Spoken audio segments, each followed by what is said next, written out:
We have been briefing you regularly on the latest updates on the prevailing situation due to novel coronavirus.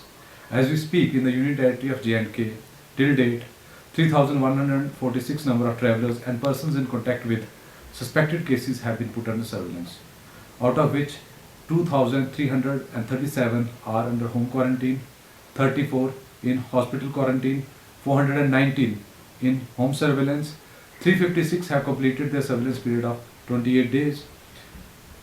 So far, 156 samples have been sent for testing, out of which 144 have reported negative. Only 4 positive cases have been reported in the entire Union Territory of J&K, whereas reports for 8 samples are awaited. It is important that I mention that the phone numbers, the helpline numbers of the Union Territory in Jammu as well as Kashmir have been integrated with the toll-free number 1075. So all public is requested to kindly call 1075 if they have any queries.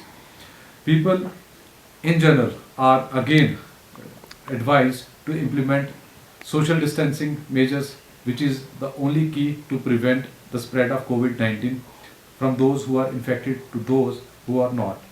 The interventions may basically include staying out of crowded areas, avoiding mass gatherings, and maintaining a distance of minimum 2 meters from each other.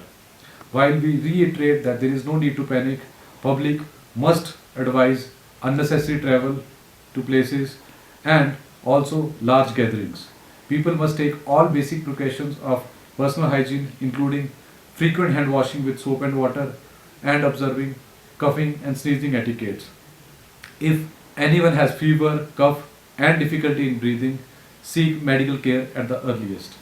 People are once again urged to rely only on the information released by the government in this regard through daily media bulletin to electronic and print media.